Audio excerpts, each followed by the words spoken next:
order to make your personal progress booklet, you're going to need a couple of things.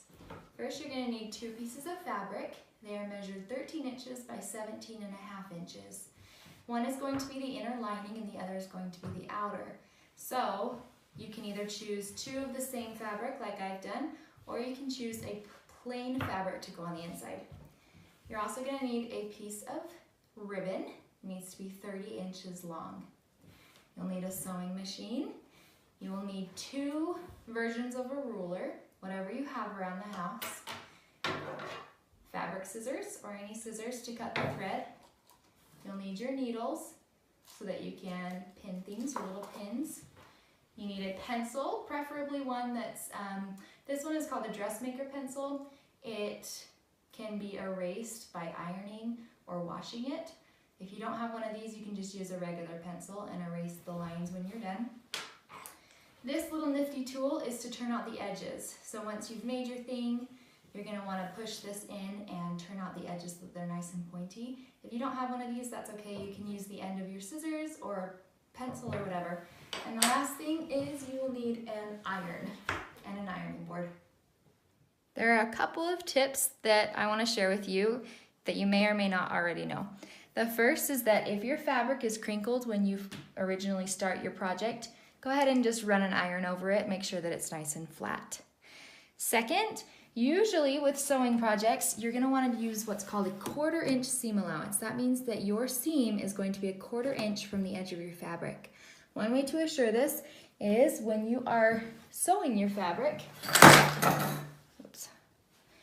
you want the fabric to lay just on the edge of the presser foot. This is called the presser foot. So if your fabric stays on the very edge of the presser foot as you sew and go down, you should have a 1/4 inch seam allowance. So that's kind of a little trick that you can use to make sure that your seam is perfectly straight. Okay, another thing, there's a little lever on the very back of your machine. Mine is right here. This is what lowers and brings up the presser foot. Make sure that your presser foot is down on your fabric whenever you start to sew. If it's up, it's gonna ruin your machine. Okay, and also when you start to sew and you start to go down and make a seam, make sure that you do a back stitch. So you're gonna put your fabric back there, put down the presser foot, and you're gonna go a little bit with your pedal. Once you go a little bit forward, you're going to use this lever up here, or sometimes it's a little knob or a lever. You hold it down while you are pushing on the pedal, and it's going to do a back stitch. That means that your fabric is going to go back the opposite way, and then you want to keep going again. And this just locks the stitch in place to make sure that it doesn't come out at the end when you are done. The next thing, every single time that you lift up the presser foot and pull your fabric out, you want to make sure that your needle is in its highest position. The way that you can figure out if your needle is in its highest position is actually up here on top. There's this little metal thing up there, and if that is up at the very top, then your needle is at its top position. If that's down inside the machine, then you know that your needle is not as high as it can go. And you want to make sure that your needle is all the way up at the top. That being said, the way to move your needle is with this knob on the very side of your machine. You twist this knob. One thing to be aware of is that you always want to twist the knob toward you. Never ever turn the knob back the other way. So you always want to go counterclockwise. Otherwise, it might ruin your machine. I've had that happen before. So those are just some tips. Let's get started.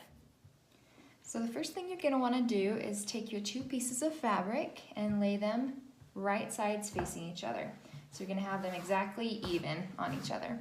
Then you're going to take your pins and you're just going to pin around the edges. Now one thing you're going to want to do is along one of the long edges, make sure that you leave about a 3-inch gap. This is where you're going to use, or this is where you're going to be able to turn your booklet inside out. So just pin all around the entire edge, leaving that 3-inch gap around the middle of one of the longer edges. All right, now that you've pinned, what you're going to do is you're going to start sewing. you're gonna start sewing on one of the edges of the 3-inch opening that you left. Be sure to do a front and a back stitch, and you're gonna sew all the way around the entire thing. When you get back to the end, make sure you don't sew all the way to the edge. You want to sew leaving that 3-inch gap so that way you can have a place to be able to turn your booklet inside out. So sew all the way around, leaving that 3-inch gap. And don't forget to back stitch when you start and when you stop. Oh, and one other thing, you can leave a 1/4-inch seam allowance and you should be fine, which means you can just line it up with the presser foot, and that should be about a 1/4-inch seam allowance.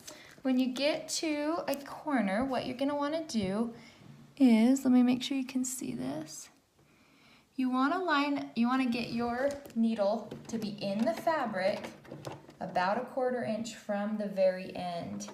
Then you're gonna lift your presser foot and you're gonna turn your entire fabric sideways, put the presser foot back down, and continue down. And that is gonna be able to, that's what's gonna give you that corner, that really crisp corner on each of your corners. So that's how you turn your fabric as you're sewing. Once again, I'm at the corner, so I'm going to make sure that my needle is in my fabric, lift the presser foot, turn the fabric, lower the presser foot, and keep going. Okay, so I just finished sewing all the way around. I made sure to back stitch at the beginning and also at the very end, and you can see that I've left this big wide 3-inch gap in my seam so that I can turn the entire thing inside out. Now that my needle is in its upright position, I can lift up the presser foot, pull the fabric away, and snip it. And then you'll want to snip this from where you began as well, the thread. So now what I'm going to do is reach on through this opening here. So this is where I sewed all the way around, and this is the opening that I left. What I'm going to do is I'm going to turn the fabric inside out from that opening. Okay, now that your fabric is inside out, you want to you see how these corners aren't exactly pointy? What you want to do is you want to take a pencil or something that doesn't have a super strong point. You can even use the end of your scissors as long as you keep them closed, not open. Keep them closed. And you want to just stick that into the corners and pop those corners out. Make them as pointy as you can without pushing through. You don't want to make a hole in the fabric or ruin the seam that you just made. So you're going to push all of those corners out so that they're nice and pointy. And then you'll take your entire thing, you'll head on over to the ironing boards and grab an iron, flatten the entire thing out. Now that you've got a nice flat piece of fabric, it should be nice and crisp on the edges, you are going to sew all the way around the edge.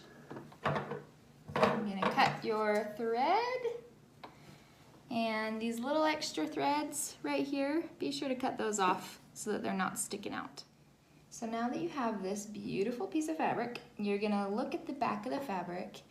Actually, both sides are exactly the same, so it doesn't matter which side you choose. But this is going to be on the back of your booklet. You want to take 2 different rulers if you have them, one coming in from the side and one coming up from the bottom. From the side, you want to measure 5 1/8 inches. So that's this one, coming in 5 1/8 inches. And from the bottom, you want to measure 6 inches from the bottom up. So wherever those 2 points meet, that's where you're going to draw a little line. So I've made a little line there where those 2 points meet. And I'm going to do the exact same thing on the other side. I'm going to come up 6 inches and I'm going to come over 5 1/4 inches. And wherever those 2 points meet, that's where I want to make my mark. So 5 1/8 and 6. 5 1/8 from the side and 6 inches from the bottom up. Okay. Now that I have my 2 marks, this is where you bring in your ribbon. So you should have a piece of ribbon that is 30 inches long. You're going to find the middle of that ribbon by folding it in half. Right there's the middle. And you're going to roughly place that in the middle of these 2 points. And then pull out the sides so that your ribbon is hitting both of those 2 points that you just made. Next, you're going to pin this ribbon down, and then you will sew just from the inside of that point to the inside of that point. Cut off those strings, thread as some may call it, and you'll want to cut the thread off also from where you began on both sides. There will be thread on the top and the bottom. Okay, so then that's your ribbon. It's attached already, so nice job. Okay, flip your booklet over, and you'll see that there's this kind of nasty looking thread line right there. I don't know if you can see that right along here.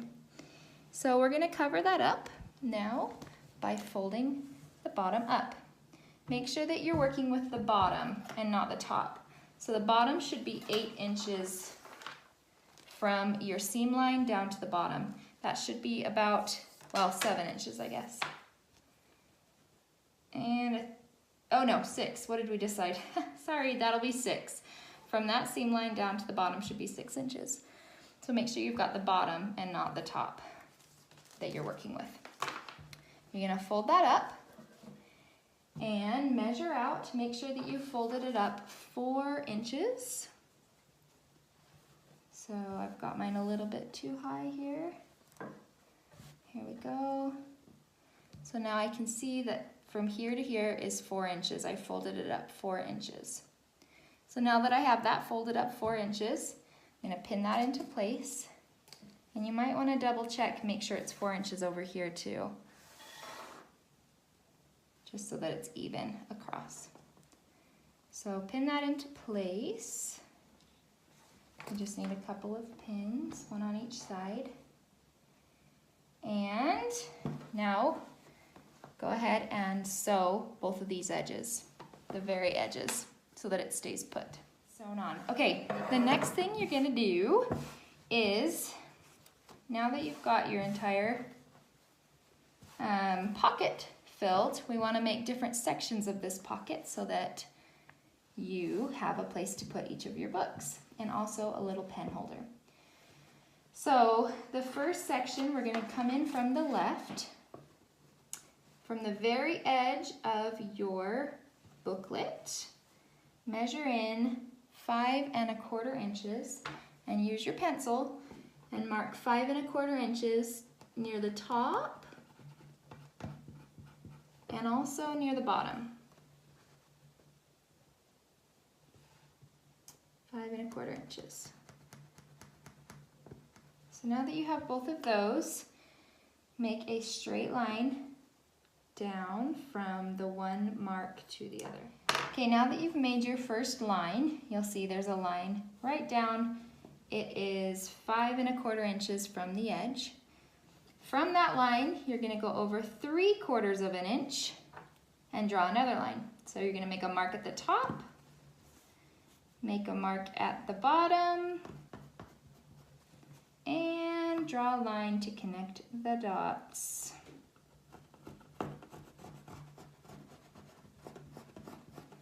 And from that mark, you're gonna go over another 5 1/4 inches.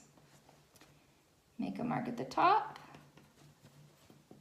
make a mark at the bottom, and draw your line to connect the marks.